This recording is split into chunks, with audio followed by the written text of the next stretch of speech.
I was talking the other day, said William Rogers to the other. Villagers gathered around the inn fire to a gentleman about the place called Louvain. He said he knowed it well, used to visit a Belgian friend there.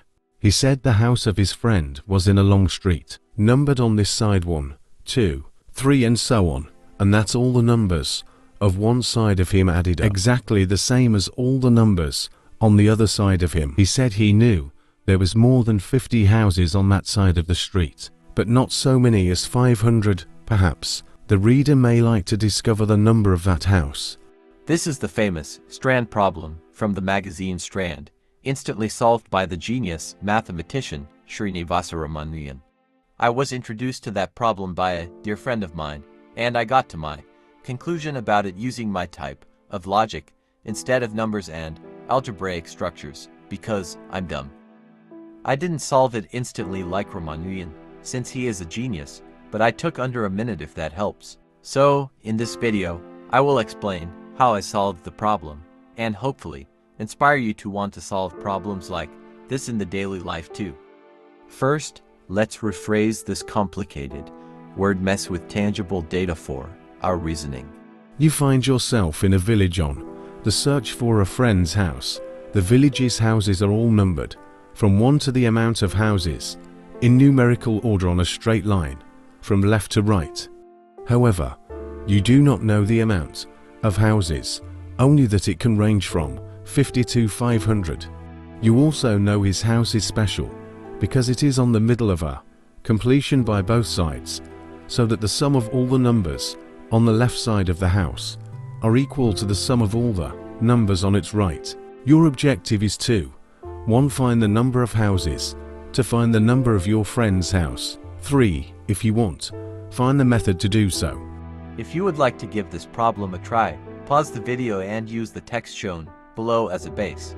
So, if lost you are, you may wonder, how the heck do I even start?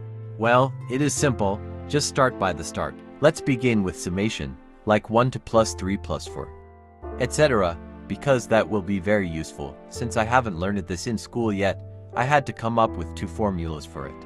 The first formula involves dividing the line of summation into sides, making sums that would all equal the same amount so I can use multiplication. Because I kinda misunderstood the problem. I thought the number on the first house was 50 and it went up to 500. So I had to make a formula that would account for the first number being above 1. The logic of that is that if I take 5 as the number of houses, for example, and do the first term plus the last term, supposing it is 1, it would be 1 5, which is 6, and then 2 plus 4, which is also 6 due to me subtracting and summing a number on both sides. Then I do 3, which is the middle number, and it would be 663, which is the same as 5 halves x 6, which is 15. And that's the result of 1 to plus 3 plus 4 plus 5, while I can also do from 2 to 5. If I do 2 plus 5 equals 7, and 3 plus 4, which is also 7, then do 7 by 2 because it's half the amount of terms. 2, 3, 4, 5, and it's equal to the sum of 2, 3 plus 4 plus 5. You might be thinking, what the fuck is this guy on about?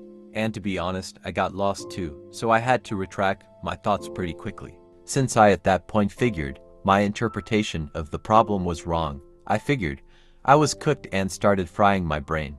I then made another formula, using the logic that I could divide a summation as a triangle, because it is always 1. So that 1 to 3, 4 would be the base times the height divided by 2, with that being 8 and not the right result. That is due to the fact that the calculation of its area cuts part of the elements in half. If you know the logic to calculate the area of a triangle, it is by making a rectangle square with the base times the height, and then dividing it diagonally to form a triangle from it. The issue is that if you do it with a summation, it will also cut part of it in half because it isn't a perfect triangle. Think of them as squares. If you get a bunch of squares that complete a square and divide it in half, some squares will also be cut in half. That's why, since the height and base of a summation is always the same when it starts from 1, you can use a formula that re-adds the lost halves of the squares removed, which is always half the base if you visualize it. Since the amount of squares halved will always be the number of width of the square, triangle, and it is just 0.5 times the amount of halved squares, which is essentially the same as a half. So the 2 formulas achieved are 1. Start plus and x half the amount. 2. Number squared to plus number 2. With this in mind, the solution becomes kinda obvious. If you still haven't figured it out, I really recommend you check it out and pause the video now. So, if you visualize the amount of houses, you realize that your friend's house is just the center of a scale. It's not that big of a deal. The situation in which there is a middle house, I will call it middle term M, and M is always present when our right can be rearranged to L left, making a perfect staircase summation. And logically, that should happen whenever a summation is a perfect square. Think of a perfect square as a number that represents an amount of squares that can build a square to, so that if you have M's right rectangle minus the staircase, which is the summation up to before M, you get a number that, plus the left rectangle, the staircase, can be evenly spread through both sides, and that number will be equal to the square of M, which is the summation to the perfect square's root.